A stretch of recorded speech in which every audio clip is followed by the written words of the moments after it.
Hi, John Harbaugh here with the Harbaugh Coaching Academy. The importance of coaches in the lives of young athletes can never be underestimated, especially today. I hope you enjoy the valuable, practical insights in this interview with our expert coach. And be sure to subscribe wherever you get your podcasts.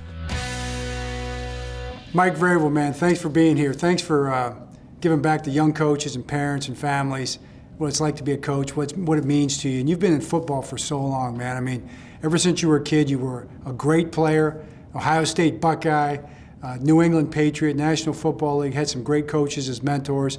Now you're one of the most successful coaches in the National Football League, competition committee, just doing an amazing job. I know how hard it is to play against your teams. What does football mean to you, and what kind of values it had in your life? Well, first of all, thanks for having me. I love this, the idea of being able to give back to something that's made such an impact on your family, on my family. You grew up a son of a coach. I grew up a son of a coach. It was just basketball, so it was a little different sport. But it's just the impact that this game has made on us. I was an only child, so my connection to other people or kids was the team. My dad was like, you're gonna value the importance of being a part of a team. And you have everything that you want. You're an only child, obviously, but you're gonna value hard work, and you're gonna value being a part of a team and doing things that maybe you aren't best for you, but are best for the team. How come you're not a basketball player? I mean, your dad's a basketball coach. What happened? Yeah, I went wider instead of up. That's right. I mean, those guys got a little bit more length than I do. It's pretty cool. I mean, your dad's a coach. You grew up in the house. You saw what he did. How much of your dad you think is in you right now? Well, I can remember just everything outside of the X's and O's. Yeah. I remember sitting behind the bench and being a ball boy, and sometime in the second quarter, I'd catch the sport coat when he took it off, the pleat jacket, and he'd throw it around my face, and I'd hand it to my mom, and she'd fold it. It was like a weekly occurrence, but it was everything outside of the practices and the games that I really value. It was the connection with the players, the activities outside of the court, the things that they did. It seemed like they were always over. We had a bunch of guys, coming through, parties, get-togethers, everything outside the courts is what I remember. Your teams are like that, man. Their teams they're together. Probably same as a player. The relationships you had with all your teammates. Now the relationships you have with the players, but also with the coaches. How much did that impact you in deciding to become a coach? Well, I think it did. I think the impact that the coaches around me had, that when I was growing up. I played at Walsh Jesuit in Ohio. My football coach, Jerry Reardon, was there for 30 years. He was we only had two coaches for about 60 years, Bill Rico and then Jerry Reardon, and Jerry played there, and then playing for guys at Ohio State, and then playing for Bill Cowher or John Mitchell in Pittsburgh, and playing for Romeo Crennel, and obviously Bill, Dean Pease, and really, really good coaches and then moving on and transitioning on to Kansas City and finishing up there, and then being around Luke Fickell at Ohio State and Urban Meyer and Jim Haycock, just that impact. And it's really been, I was like, man, these guys they did a lot for me as a player. They made me better. I was an improved player. I was a developmental player that continued to get better, and the coaches were a large part of that. So like it's your dad, we say with parents, you find yourself, I become my dad, right? You probably have as a coach, you probably become all those guys that kind of influenced you, What do you take from those guys? Some things you hear yourself saying, some things, that they said to you? Yeah, you do, and I think that when you're going through this, you think about things how you want to do them, and you think maybe sometimes of how you don't want to do them. Yeah, right. And not that everybody has the right answer, and you don't want to be somebody else. Yeah. And you don't want to be your brother, and you don't want to be your dad. But they've got a lot of really cool stuff about them that you try to take and make it your own, and I think that's what I've tried to do at every stop along the way, is not try to be that person, but just be me, but just think about, man, what did I love as a player about playing for this particular person, and try to mold that into, my style. So you said you grew out more than you grew up. obviously the physicality. I'm sure you're a pretty good rebounder, box out guy. Oh, I was Play a great. little I was great defense, at all baby. that. I just couldn't shoot, and it drove my dad crazy. My fingers are crooked from football. Like, I can box out and run up and down. I just can't shoot very You well. got to have somebody doing the dirty work. You know, that was my job. So football, sometimes, football, people love football, but it gets mixed reviews. You got parents sometimes deciding, do I want my kids to play? What do you see as the value? Why does football matter? What's the value of football, you think, for young people in our country, for kids? It is tough. It's tough. And it's tough when it's done properly, the preparation, the commitment to the team, the physical toll that you put your body through. The teammates that are around you, that's what it makes it better, man. When the guys are picking you up and they're lifting you up and you're doing it together, the camaraderie. There's going to be great players on every team. There's going to be average players on every team, and there are going to be players that need to improve on every team. And our best coaches need to be the ones that recognize that at an early age and find ways to still make it's no fun being a lineman. I mean, my son's an offensive lineman. Like, it's not very fun being a 10-year-old offensive lineman. And you have to incentivize these guys to block. Like, in 10 years, the good players are still going to be the good players. But how do you incentivize and make those linemen that are doing the tough work down in and down out, how do they feel like, man, my job contributed to the success of the team? Yeah. So young coaches, they're coaching football players. Really might be true for every sport too. Making it fun. How many times I can remember back, training camp, 2-a-days, back when we had 2-a-days, back when you had pads, you had wet pads for the second practice, they never got dry. And you kind of can remember thinking, man, this is really not too much fun in the fun sense of the roller coaster type fun. But there is enjoyment in it. How do you find that joy for these young guys? I think that that's something that we're always fighting. Whether it's going back to high school or college. And I think that's when the players bond together. Almost not that they're against you as a coach, but it's like, man, they got their own little inside jokes. And, I think the one thing as a coach, you have to be able to not take yourself too seriously. And when they're giving you, some trash talk or they've got their little inside jokes about you, you kind of realize maybe you've kind of arrived. Like, they're coming together just to get through some of the tough times. And so that's when the team and that's when the teammates are so critical. Yeah. What do you look for in coaches? Hiring coaches, even at this level or at any level. What's the most important stuff? stuff? Well, first of all, loyalty to our organization, to the coaches around them, and that's first and foremost. The ability to be able to be where your feet are, to be able to disagree respectfully. There's all these conversations. There's a million ways to do it. There's a million ways to block. There's a million ways to play a 3 technique. Having those conversations, and so being able to have those respectfully, and the loyalty to the team is to not let that leave those meeting rooms. That's the first thing, and that's a gut that you've been through a lot more than I have and a lot longer in the hiring process. But we ask them to teach, to develop, and to make a connection and be able to inspire the player by making a connection. And a million ways to teach, being creative. How do you take, a 12-year-old player from this point to this point? How do you make him improve? How do you provide small victories so that he's seeing that he's improving? How do you, whether it's at college or in the NFL, we're still trying to develop. There's players that we have to develop. It's, everybody can coach the good players. It's how do you find some guys that you have to develop and improve. So those are the job responsibilities that we ask our coaches to do: teach, develop, and inspire through making a connection. You see, you kind of work with your coaches every day, right? Kind of sort of coach the coaches. I guess people say that sometimes. And when you see your coaches and they're working, and they're doing great things, and you're excited about what they're doing, but also you see some things they can get better at. How do you approach those guys as a head coach? Well, I think the honest communication, the honest feedback. I do believe that you give the people the opportunity to develop, and you have to push them along. There's a million ways to do it, and say, hey, we got to try to find ways that connect with our players. This particular unit hasn't really done. We're seeing the same things on film, right? The behavior hasn't changed. The hand placement hasn't changed. The effort hasn't changed. Whatever it may be, we have to now do something a little differently.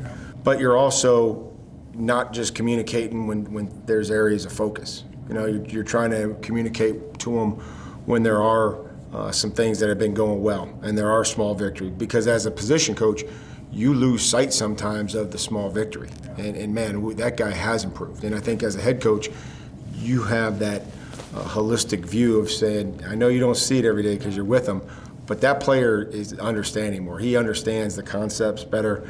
He's making less mental errors. He's playing faster, whatever it may be.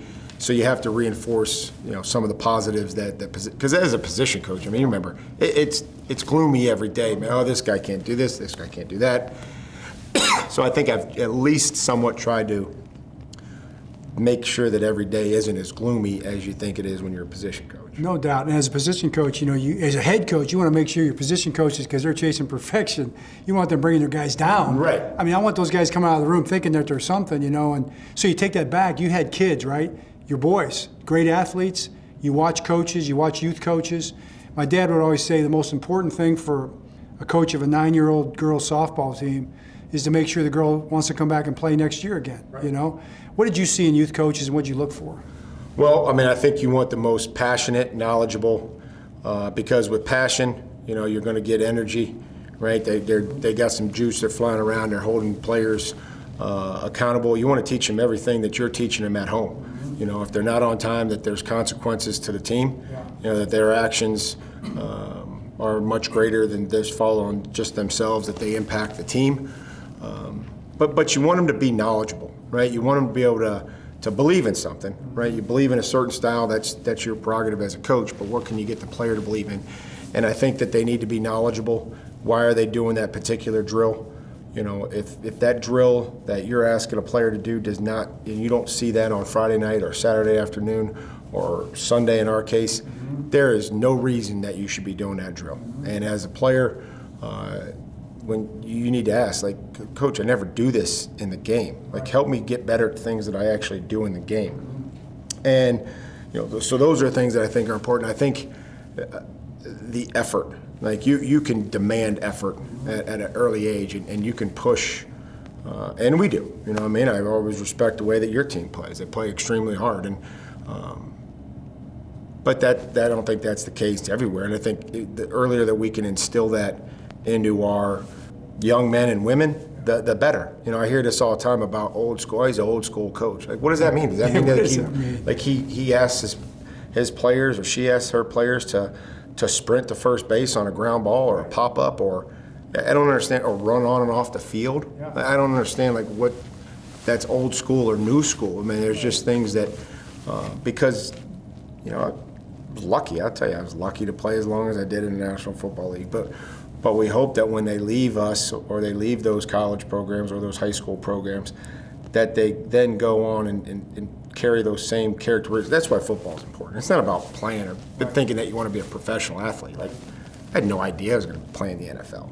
But the stuff that you're doing is setting them up for a really cool life and the things that they're going to be, that are going to come natural to them. Yeah, it's challenging. It's tough, Life's tough. You know what I mean? That's right. That's the whole point. It's not fair. Like, there's adversity that you have to face, and the decisions that you have to make, and hopefully you can draw on the fact, like, hey, oh man, remember the one year I was hurt, but I showed up every day, and I tried to help and support the team, and then I got back. Whatever it may be, you can be able to translate some of those things that happen in life maybe to whatever sport you're a part of. So you're a parent, you're talking to parents, right? And they're trying to figure out whatever sport it is. They go watch the coach, they go watch the team practice. Is this a good practice? Is this not a good practice? Kind of things you said, they're working on the things that are important. But, parents don't always really know, like about what the drills are supposed to look like. What advice would you give them in terms of picking a program, picking a coach, picking a youth team or something that's going to be good for their son or daughter? Don't base it on success. Yeah. Success at early age is all, and at every age, is about talent, right? And so that may not be the best spot for your son or daughter. Playing up because you can may or may not be a good thing. Maybe your son or daughter could play second base if they played up and they'd play outfield or whatever they played. Or maybe if they played their age, they could play shortstop or quarterback or have an opportunity to be the running back. Well, he could play receiver if he played up on a better team, or he could develop as a quarterback or a running back if he played, on another team. and you don't get better by not playing. I know that. So that would be the first thing is pick the appropriate skill level for that. And your son or daughter are going to have more fun. They're going to play more games. They're going to be more competitive. And then, just looking at the structure of way practice is set up. You know what I mean? Are they moving around? Are they hustling from drill to drill? Do they understand like what's being asked of them? Is that I always just go with the stand around test. If there's a bunch of kids standing around, we better figure out something else to do. Right. But is there rotating? Right. And is there energy? Is there excitement? Are the drills creative? I mean, I coached with a guy in 5th grade. We won the Catholic Diocese baseball tournament, and we had a couple kids that couldn't slide, and they'd never slid before. The first time they played baseball. So he brought a bunch of refrigerator boxes. I said, "What are you doing, Mike?" He cut them open. He said, "Hey, we'll put these out in the grass, and the kids will be able to slide across them easier, so they feel how they get their cleats up, and they'll slide across the carpet." That's a ball coach right there. That's a ball coach. Yep. And but it was about creativity, and so that's what I look for. Proper skill level for your son or daughter. Like, yeah, it's cool to say that they play on the A team. I get it, but are they really playing, or are they just on the team? Who's it about? It's about him or you? Right. And so, and then what's practice look like? Is there a lot of standing around, or does everybody kind of moving, every couple minutes to the next drill, or you're getting creative with how you're scrimmaging and rotating and changing? Because how long can kids stand over there? They want to be a part of the action. Right. So now you're a coach, but you're also a dad. Yeah. You're trying to figure that whole thing out, right? Maybe your son had a tough game, my daughter had a tough game. They get in the car. What are you talking to him about? How do you handle that part of it as a coach and a dad? It is, yeah. That I wasted too many years. I'm embarrassed to tell you I've wasted too many years. I think I've gotten a lot better here lately, probably within the last 5 years. But there were many a times where I thought it was about me, or man, that was supposed to be better. He should be a better football player than what he is, or he should do this. And I think that's you always have regrets, or you wish you could do it over. But you try to get to a point where it's like, man, play hard, be a great teammate, and I can't wait to watch you play. Yeah. Don't talk about, hey, what are you going to do in this situation, or and that took me a while, but I think I'm there now, and I can support in that role. What was your best moment? What was your best moment? A couple best moments with your kids. Being on Tyler's official visit to Boston College and having him commit and know where he was going to go to college and play football, and then on that same weekend getting the call from the Titans to be their head football coach. That all happened on one Saturday afternoon in January. That's crazy. Yeah, 2018. So that was pretty cool. Carter's gone on a different path. My younger son is 21, and he's playing junior college baseball. And baseball is a sport of failure, and it's taken me a long time to realize that it's hard to go 3 for 10. And when guys are throwing 90 miles an hour, and that's not easy. But I've been able to enjoy and watch him play and try to just support him and say keep swinging or keep competing, keep fighting, whatever it may be.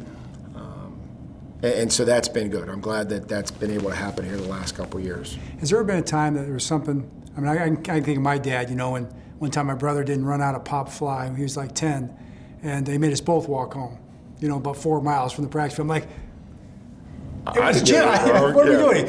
You should know better. You're his older brother, Every time that either with your kids or with your dad, that you felt like, okay, I taught him something as a dad that they needed to know.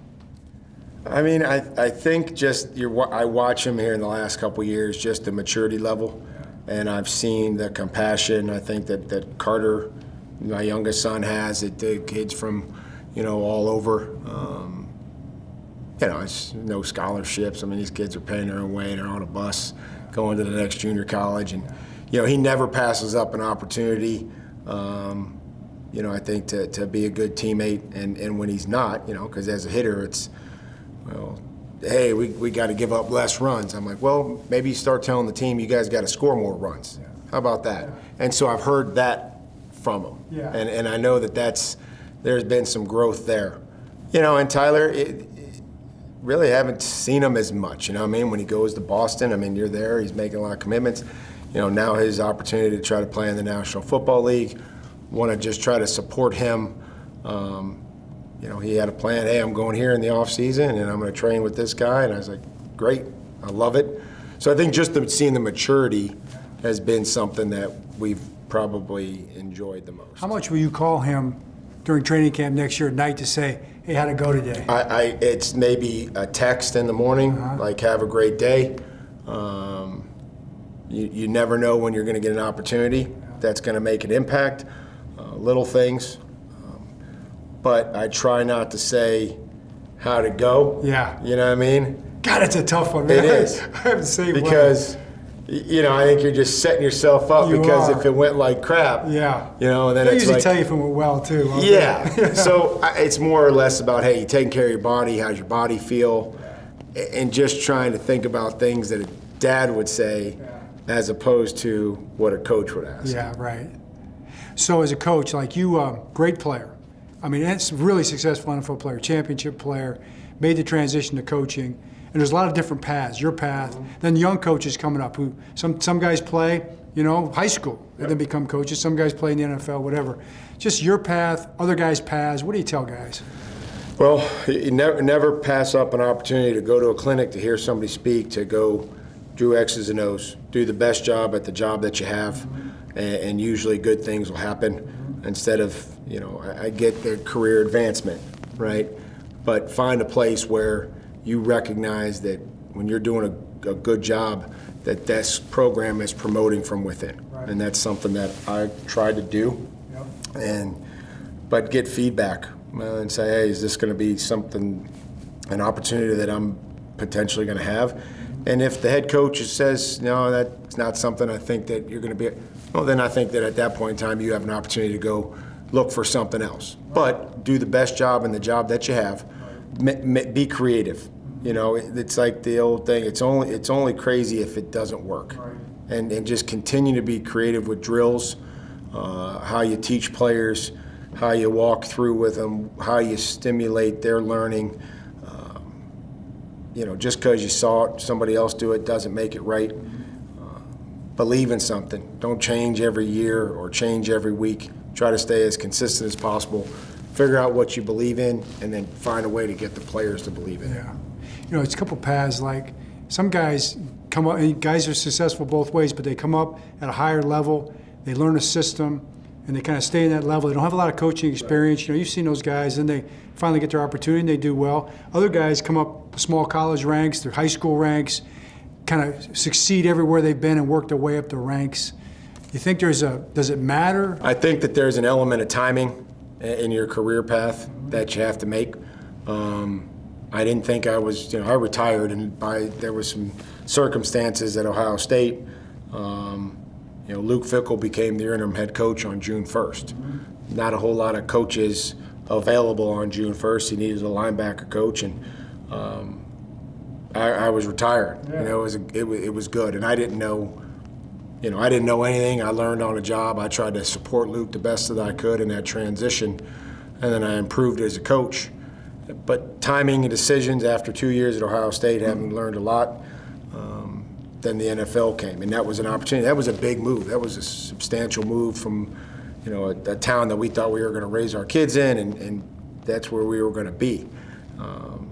To leave there and go to Houston, and but kids are resilient. And don't be afraid to move around, because in life, you're going to have to meet new people. You're going to have to go to new jobs and new schools and new circumstances. So I think that whatever uncomfortable feelings they had moving down there or moving from different cities, I think that's helped them where they're at now, and that's going to help them. So don't, get the family to support, because there's this coaching, man. There's another job in another city. But I think it's a good opportunity, then explain to your family how there's going to be pros and cons to every move, but being really good and deciding when to take that next job. And it's not about compensation. Right. It's about opportunity and coaching. Mm-hmm. It's like moving here for this job because they're going to pay you some more money, but really, is it? Right. Is that the best thing? You can't get into coaching thinking that you're going to somehow be rich. You're going to satisfy and be in the best position for you and your family. So parents trying to figure out, like, when should their boys Or girls. Hey, a lot of girls are playing football. They now. are. You know, flag football, tackle football. You know, what do you advise parents in terms of when to start playing tackle football and when to play maybe flag football? And all the other thing is playing other sports. You know, you got one sport, multiple sports. How do you see all that? Well, first of all, I would encourage as many backyard pickup games as you possibly can. You know, we got connected with an old soccer coach from Harvard, and he was running a soccer academy in Columbus. But our kids didn't go there for soccer. They went there on Friday night because he charged like 15 or 20 bucks a kid for however many hours, and you dropped them off, and he just let them go play pickup soccer games and argue and, you know, figure things out and pick teams, all the stuff that I don't know how many kids are doing anymore. Right. And it was like, I love this. Like, he's there just to make sure that everybody's okay. And but it was like, parents, you're not here to hang out. This is just your opportunity. And so I would encourage that. I would encourage to get it, you know, where the coaches aren't involved and, you know, the kids are figuring it out. But the age, you know, I think the age when they can, you know, reasonably put the equipment on, right, and not let it control their body, right? They have to be able to control the equipment, hold their helmet up, hold their head up, be able to move with the equipment on. And that may be different for each and every young person, right? Whether that's 10, whether that's 12, you know, we see younger than that. You know, flag football, you know, is a great sport but sometimes kids aren't going to be the best in space. You know, flag football is a space game, and so sometimes kids aren't great, and that they may get discouraged and have a bad experience with flag football. So that may not always be the answer. That's right. Right? Like, we got linemen too, and linemen, you know, I mean, they're looking like, man, I can't run around and get any kids' flags, but there's nothing more valuable to us right now than great offensive linemen or great defensive linemen. So, you know, you have to figure out, and I would encourage as many sports as possible. You know, playing baseball, playing basketball, lacrosse is a fantastic sport. So there's many things that they can do outside of just football. You know, I know that that's going to just be able to create, you know, better athletes. So you're on the competition committee now. A lot of work, man. I know how much work you put into it and all those guys do. You know, what's that been like? What are the challenges with that? Well, the challenge is to try to make the game better, at the same time trying to make it safer for our players. We have much more advancement in technology. Our coaches are better, our players are much, much better in the advancement over the last, you know, 20, 25 years. We have so much more data now, but we have to be realistic about why our sport is amazing and why people love it, and not take that speed and the violence and the physicality out of it, but do our best to make sure we're using the data to talk about the injuries and where do they occur, and talking about helmet contacts and how do we reduce that, and the technology of the Guardian cap, and how do we want our special teams plays to look, because we don't want to change the game. We just want to make it better, and we want to try to make it safer. Right. That's outstanding. Anything else you want to add as you think about it? No, I think that this is fantastic. I don't, you know, we need to encourage, you know, I think with the parents, you talked about how do you pick a team? Well, how do you handle disagreements, right? Because parents have so much more access now to media, to social media. You know, go and communicate with the coach. Encourage your son or daughter.